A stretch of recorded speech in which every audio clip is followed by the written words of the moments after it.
The Mirage of Control. Start with the number nobody argues with.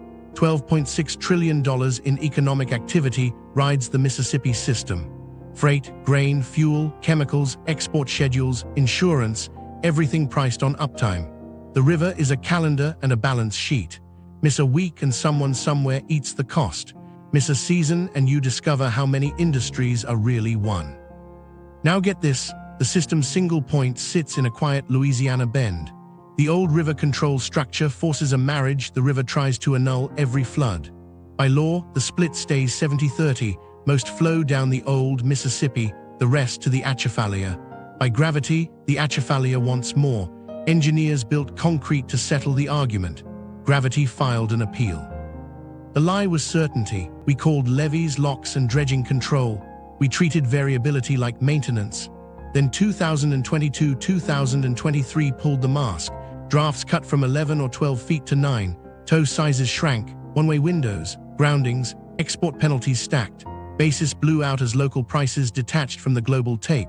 Brazil arbitraged our pain. Spot barge rates spiked roughly 400%. Insurance premiums followed. Credit covenants tightened on fleets built for deeper water and steadier calendars.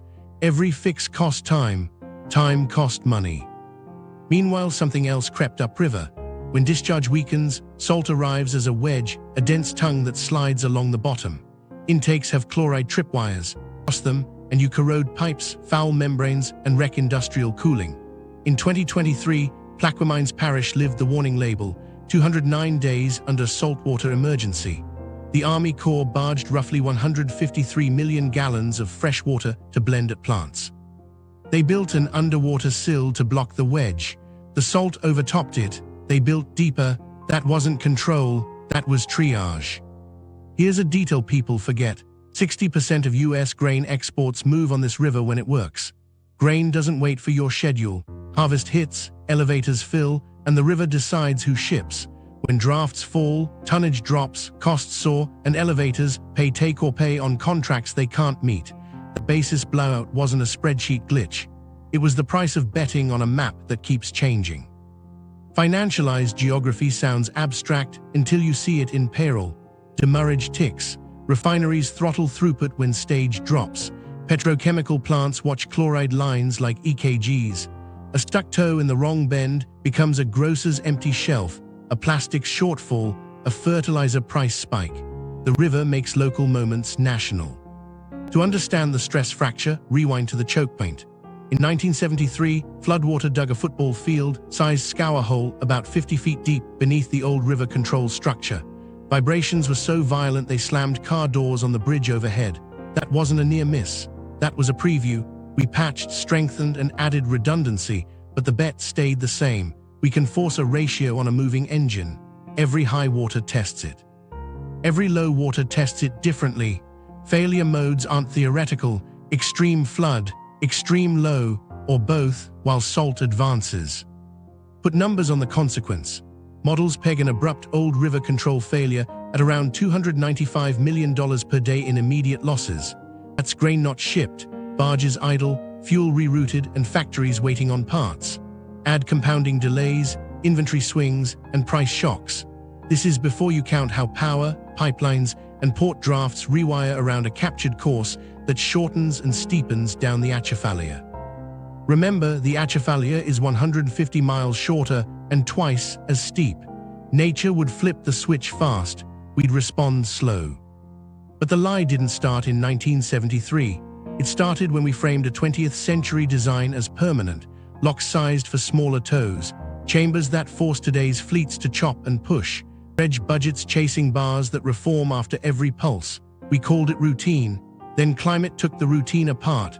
Droughts that echo 1,000 miles downstream. Rain bunched into bursts. Longer, hotter shoulder seasons that pull more water from the channel and shove more heat into every intake. The river didn't get wild, it got honest. Here's the twist most contracts ignore. We priced river risk like weather, annoying, seasonal, bounded. What 2022-2023 showed is structural. When flows drop, the salt wedge doesn't politely stop at parish lines. When drafts fall, this isn't just more trips. It's fewer options. Floods still come, but low water arrives more often and lasts longer than the old playbook allows. And the fixes? Underwater sills that need rebuilding. Barged water that burns fuel and budgets. Offshore lightering. Fragile pipelines between parishes just to keep kids from brushing their teeth in brine. So what's at stake? Everything that treats the Mississippi as a guarantee.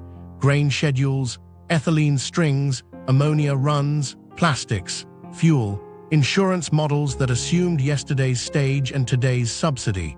The river doesn't read those assumptions, it reads gravity. This is the moment everything changed. When the barge quotes hit 400%, the sill was overtopped, and a parish counted the days on a salt calendar. We can keep pretending control is absolute, or we can admit it's probabilistic, expensive, and temporary, and start asking which parts of the system bend now so the rest doesn't break later. Households on the line. Down in Plaquemines, the calendar didn't show months anymore. It showed chloride. For 209 days in 2023, families lined up at folding tables for cases of water, while the parish Facebook page posted the latest lab numbers like weather. A mom named Tasha learned to taste the tap before boiling pasta. If it tickled the tongue, she wouldn't risk the pot. The core barged fresh water, tanks beating like a pulse, 153 million gallons blended at plants just to keep pipes from eating themselves. The first sill the engineers built to hold back the Gulf, the salt walked over it.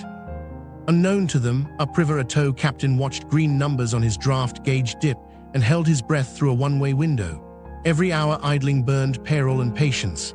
His crew slept in 2-hour bites because dispatch might call when wind and stage aligned for a short shot through. He called home from a bend and told his daughter her birthday gift was late. She laughed and said she understood. She didn't, neither did he. On a farm in southern Illinois, harvest hit the bins while barge quotes swung like a heartbeat at 400% last season. An elevator manager started calling growers at midnight when a brief rise promised one more cut at the river.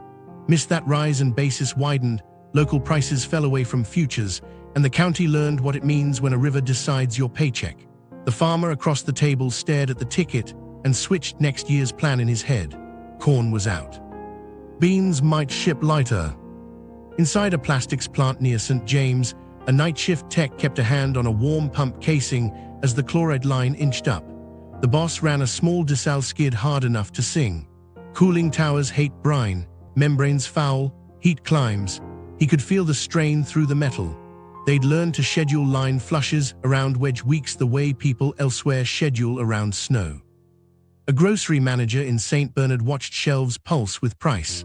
A stuck toe in the wrong bend meant the potato chip aisle thinned, the milk delivery wobbled, and the box trucks arrived half full with apologetic drivers. Customers blamed the store. He nodded and comped a few items. What was he going to do? Explain stage to a line of tired parents.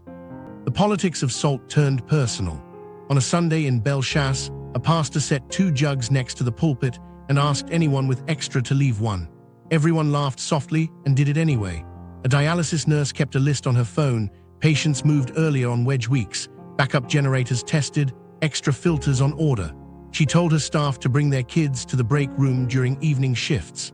No one trusted the highway when rumors about closures bounced around. Insurance agents started speaking a new language in kitchen chairs. Not wind, not flood, salinity. Policies don't list wedge as a peril, but corrosion claims and business interruption tied to water quality suddenly had a file drawer. Premiums crept, deductibles shifted, people swallowed hard and signed. Meanwhile, across town in Algiers, the Sewerage and Water Board stacked plans on a folding map, a cofferdam to cradle an intake if needed, a pipeline sketch to reach a point upriver where the bottom rises and salt struggles, the Kenner hump. Price tags looked like police budgets. Parents heard those numbers and thought about school roofs and streetlights and still said, do it if it keeps the taps sweet. Here's the part that hurts to say out loud. Households adapted faster than paperwork. They stored water in bathtubs, bought filters, traded texts with color pictures of the tap. This looks off to you. Tow captains collected rumors like tide charts. Farmers slept next to phones and planned around a stage graph. Nurses built wedge calendars beside medication lists. Everyone learned a new skill, reading a river they can't see. And upstream of all of it, the quiet concrete box kept humming. Couples brushed their teeth by bottled water because a structure miles away held a ratio the river rejected. That's when the story stops sounding like infrastructure and starts sounding like a bargain we made without asking the people who'd pay it. The route sits upstream in a quiet bend. The costs show up in kitchens. The origin of the lie. To see how we ended up pricing certainty on a river built for change, go back to when we mistook paperwork for physics. Gravity offered an alternative map. South of the Red and Black Rivers, the Atchafalaya cut a steeper, shorter line to the Gulf. The old Mississippi wandered wide and shallow. The Atchafalaya promised speed. Rivers follow energy. People follow habit. We tried to make habit win. In the 1940s and 1960s, floods wrote warnings in mud. Cutoffs straightened bends to speed flow, levees marched higher, and channelization turned a living braid into a chute. It worked until it didn't. Faster water bites banks and floors, steals sediment from where you need it, and delivers it where it hurts. We solved the last flood by loading the next one with momentum. Meanwhile, a story hardened. If we could keep the river between walls, we could fix a map for commerce and safety. The Mississippi River and Tributaries Project scaled that promise into concrete, gates, and law. Navigation and flood control married into a single choreography that assumed the river would rehearse on cue. On paper, it was elegant. On water, it was conditional. Then Congress took the argument downstream and put it in writing. The 70-30 split was a line in the statute, 70% down the old trunk past Baton Rouge and New Orleans, 30 toward the Atchafalaya. The old river control structure became the gatekeeper, a forced vow in a place where vows never lasted long. Engineers designed redundancy, low sill, auxiliary overbank, later a hydropower plant to hold the ratio through seasons. The river heard until further notice. 1973 arrived like a cross-examination. High water raged, and under old river control a football field-sized scour hole, roughly 50 feet deep, tore open. Vibrations climbed the structure, reached the bridge, and slammed car doors shut. A weird, specific detail, metal mouths clapping without hands, turned into a diagnosis. The river wasn't obeying, it was negotiating. We patched, piled riprap, added capacity, and promised the bet was safer. It was still a bet. Upstream, the lock and dam ladder took shape for a 20th century fleet. Shorter tows, narrower chambers, flows that fit old hydrographs. Dredges kept channels to authorized widths and depths, following sandbars that moved as quickly as budgets. The ritual felt normal, so we called it control. The river called it routine maintenance on a machine we didn't fully understand. And downstream, levees did their job so well they starved the delta. Sediment that once fanned into marshes shot offshore. Land sank without new mud. Passes deepened for bigger ships, pulling salt farther inland with every cut. The irony sat in plain sight. The system that kept navigation open also sharpened the salt wedge's teeth. But here's the quiet origin of the lie. We didn't just build structures, we built expectations. Communities, plants, and ports calibrated capital to a stage and a split. The idea that the river could be fixed in place moved from engineering memos to bond prospectuses, insurance models, and household mortgages. When people say we engineered certainty, they mean we engineered dependence.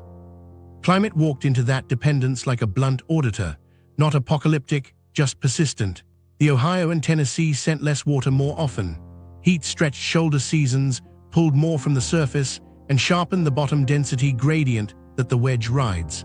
Bursts of rain stacked against longer dry spells, stressing both ends of a system sized for narrower swings. None of this makes the engineers villains. They built for the data they had and the politics they were handed. The lie wasn't malice. It was omission, the belief that a contract could outvote geology indefinitely. Once you see that, the 1973 scour looks less like a close call and more like a postcard from the future. This is what the river wants. So we arrive back at the quiet bend where a concrete box hums. The origin of the lie is believing that hum means peace. It means effort. It means cost. It means the river has agreed, for now, to let our story run. The moment we forget the for now, everything else we price on top of it starts to wobble. The choke point nobody sees. Old River controls quiet dictatorship. Drive past the cane fields near Simmersport and it looks quiet. Low levees, a few warning signs, a ribbon of brown water sliding by. Beneath that quiet, a dictatorship runs. 4 concrete actors, the low sill, auxiliary, overbank, and the hydropower plant, do one job all day: hold the split at 70% down the old Mississippi, 30 down the Atchafalaya. It sounds like accounting. It feels like surgery performed on a river that keeps trying to stand up. Get this, the choreography changes with the hydrograph. In high water, the auxiliary takes strain, spreading force across gates so vibrations don't stack in one place. In moderate flow, the low sill carries most of the work, bleeding off that 30% toward the Atchafalaya through tiled bays that hiss and boil. The overbank is the escape hatch for floods, a wide swath meant to spill energy before it eats concrete. The hydropower plant is the metronome, turning pressure into spin and spin into kilowatts, steadying head differences the way a drummer steadies a band. They learn the pattern in pain. In 1973, floodwater carved a football field, sized scour hole roughly 50 feet deep under the low sill. The structure shook, energy ran up its bones, and car doors on the bridge above slammed shut from the vibration. Imagine someone clapping your teeth together from the ground. That day became gospel in the control room. You watch the river's mood in the numbers, and you never let it stack that kind of force in one spot again. Failure here isn't a Hollywood collapse. It's more likely a sequence. Extreme flood that eats foundation armor, or a head differential that hammers a slab. Extreme low that pulls unpredictable turbulence around piers and shifts scour where models didn't put it. Or the bad math, low discharge shrinking resistance downstream while a salt wedge climbs, changing density layers so pressure fields don't behave like the book. Every mode asks the same question: can concrete hold a promise to ratio against flows built to choose their own path? Meanwhile, gravity keeps whispering a shortcut. The Atchafalaya is about 150 miles shorter and twice as steep to the Gulf. If the structure lost authority in the wrong week, water would find that slope fast. Drafts south of Baton Rouge would fade. Pilots would radio depths no spreadsheet prepared. Ports would scramble to dredge where channels no longer mattered. Pipe networks, intake towers, power plant cooling loops, all calibrated to today's river, would discover they were attached to yesterday's. The consequence has a price tag. Immediate losses modeled near $295 million per day when old river control is assumed down. Grain waiting in bins, barges on ropes, refineries throttling, plastic schedules slipping, fertilizer strings breaking, crews on standby. Past the first week, it stops being daily losses and starts being a rewiring job.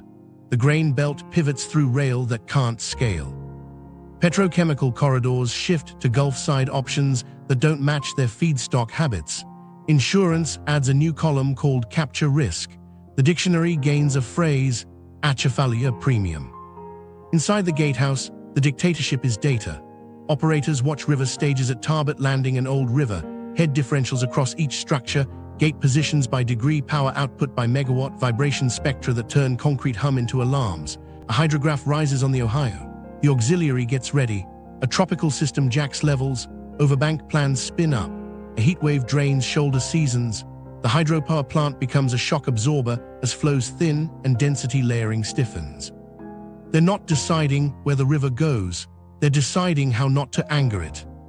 Look upstream and you see the ladder built to feed this ratio. Lock and dam releases time to keep flows within lanes that old river can manage.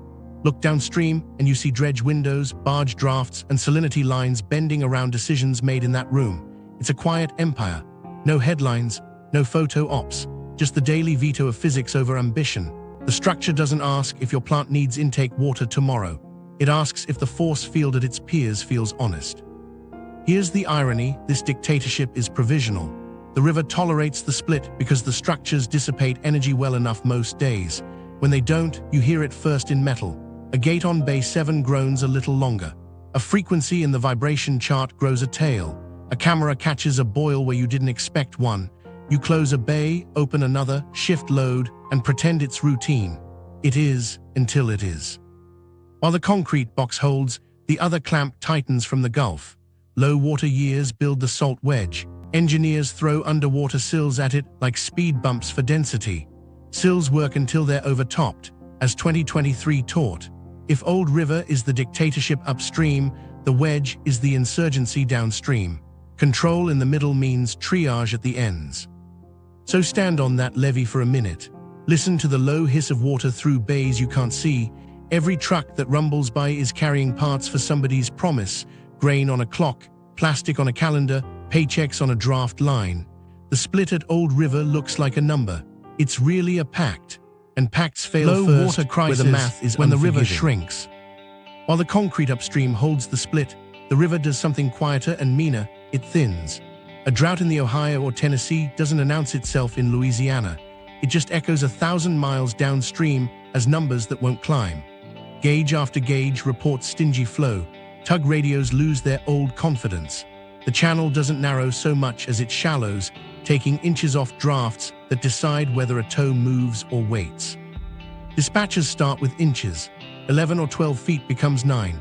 A single foot sounds trivial until you multiply it by a mile of tank barges and hopper barges chained in 12s and 15s. Tonnage vanishes from the math. A tow that cleared a bend yesterday now clears it without 2 loaded empties.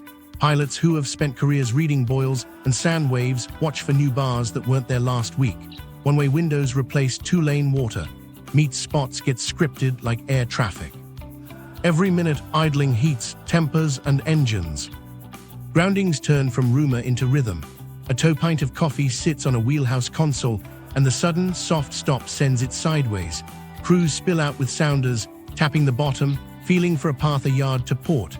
Linesmen on deck swap jokes that sound like prayers. The radio crackles with apologies and coordinates. Meanwhile, Coast Guard notices push one bend at a time into one-way traffic. The fog of triage settles. Who moves first becomes a story told in drafts, contracts, and who can yell politely. The economics compound fast. Every grounding blocks others. Every lightering step, whittling cargo off midstream to gain an inch burns time. Insurance underwriters call more often. Premiums nudge up for operators with older equipment or thinner balance sheets. Lenders review covenants that assumed certain ton miles and certain hours on the clock. Credit for new barges looks different when your cash flow depends on a river that refuses 2 feet of draft in September. Up in the grain belt, the clock is crueler. Harvest hits when it hits. Elevators fill, trucks coil around country roads. A river at 9 feet draft means fewer bushels per barge, more trips per ton, and schedules that don't line up with futures. Basis blows out as local prices detach from the board. Brazil reads our pain like a weather map and sells into our gap. It's not spite, it's arbitrage. On a loading platform, a foreman stares at a berth that's too shallow and a spreadsheet that won't close. He phones the railroad he swore he'd never call again, then hears about crews and locomotives already spoken for. Alternatives remind you why the river won your bet in the first place. 60% of US grain exports ride this artery when it works. That statistic feels abstract until a single barge misses tide, a vessel counts the days at anchorage, and a buyer in North Africa pays more for a shipload that left later with less. Doctrine meets mud. A farmer in Pike County hears it as 5 cents off on his ticket and wonders why the Mississippi is setting his kids' college fund.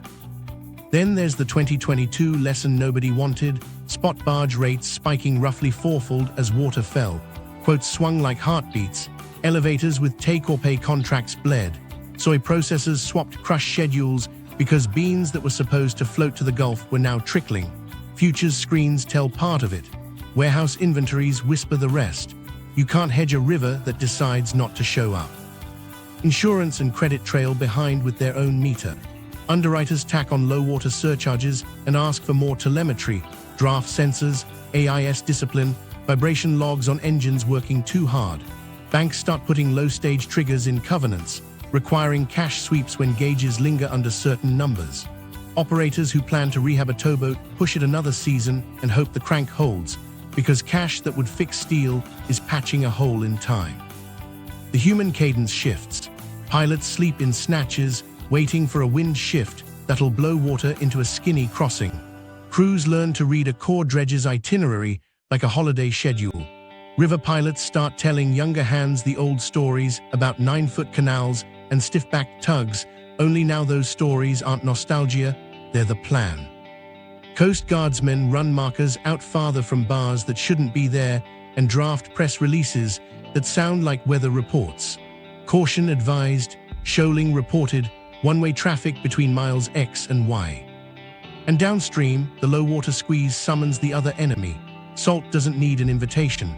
Thinner flow lowers the threshold, and the wedge begins its patient march, laying a brackish tongue along the bottom that makes intakes blink red. Low water invites salt. Engineers line up sills and barges, while plant managers count gaskets and membranes like rations. You feel a drought in a wheelhouse first, then in a grocery aisle, then in a dialysis chair. Look hard and the pattern is simple. A drop in the Ohio or Tennessee becomes a cut in draft at Greenville, a grounding near Wilkerson Point, a rate spike at Cairo, a midnight call in an elevator office, and a tighter breath in a pilot house at sunrise. A river shrinks quietly, then all at once. Control doesn't compute that curve. Adaptation has to live on it. The saltwater wedge, the Gulf marches upstream. Salt doesn't announce itself with a wave. It glides. When the river thins, a dense tongue of Gulf water slips along the bottom, silent and predictable in its physics, indifferent to parishes and promises. Freshwater rides above, chlorides creep below, intakes sit at fixed elevations built for yesterday's flow. Cross a tripwire 250 milligrams per liter for drinking, and you're not debating taste, you're counting corrosion. In 2023, Plaquemines Parish learned the wedge's patience has a calendar. 209 days under a saltwater emergency. Not storms, not flood. A slow march north that turned the Mississippi into a layered threat. The Corps threw everything that buys time. Barges carried fresh water, about 153 million gallons, down to Port Sulphur and Point a la Hake, where operators blended it to keep chloride lines from blinking red. Temporary reverse osmosis units rattled in borrowed rooms, spitting clean into tanks that emptied as fast as they filled. Then came the speed bump we've learned to install at the bottom of the channel, an underwater sill. Engineers stacked mud and stone into a submerged levee, forcing the wedge to climb thin and lose its bite.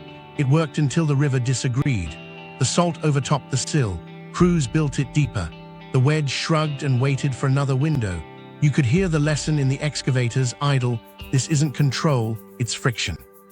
Up in treatment plants, operators watched instruments that most people don't know exist. Conductivity, chloride, temperature stratification across the intake face. Pipes don't just dislike salt, they remember it. Chlorides score steel, invite pitting in welds, and chew through protective films that took years to build. Membranes foul. Ion exchange beds swell and tire. Cooling towers change their chemistry, trading tidy cycles for headaches. Industrial permits, written for freshwater, suddenly read like dares. Cities rehearsed fixes on paper long before they admitted them in budget meetings.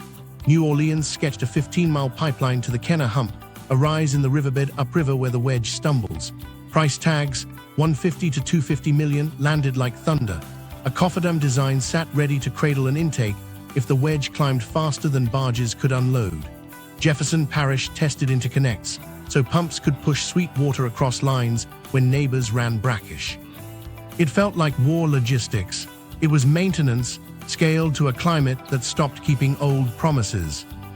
Hospitals, refineries, and power stations ran their own math.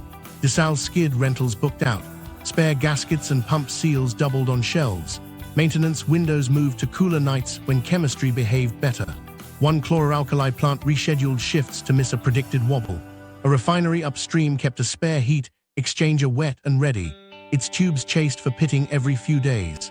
The wedge turned operations from routine into choreography. And still, the human layer carried most of the adaptation. People stored water in bathtubs not for storms but for Tuesdays. Apartment managers taped notes by sinks. Don't trust the tap for baby formula this week. Churches stacked pallets of bottles near freezers.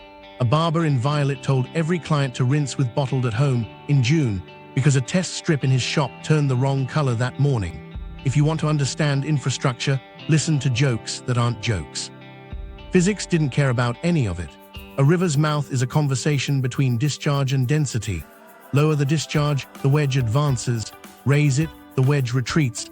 Widen the pass for deeper ships, and you give salt a smoother ramp.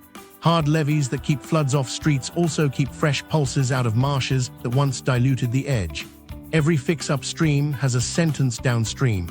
We just hid the period far enough away to forget it. Officials asked for patience. FEMA opened an emergency declaration, cleared money for barges and equipment, then drew a line 90 days out for cost sharing. That bought relief and a deadline. Plaquemines figured real costs in monthly installments, reverse osmosis units at $850,000 to $1 million per month across plants, plus staff, plus fuel. The wedge turned into arithmetic. Local budgets blinked. We tell ourselves the wedge is a rare event. The graphs disagree. Thinner shoulder seasons, more frequent low-flow stretches, and a delta deepened for commerce tilt the odds toward yearly friction. That doesn't make New Orleans map vanish. It makes it conditional. On sills that hold, on pipelines that reach, on barges that arrive before chloride does, on plans that treat salt not as a surprise, but as a neighbor that knocks every fall. Stand at river mile 65 on a still morning and watch nothing. The surface looks fine. Beneath it, density is drawing a line. The wedge never hurries. It doesn't need to. It knows the calendar. It knows the intakes. It knows the budget. It will come as long as the river gives it room. The question isn't whether we can push it back this year.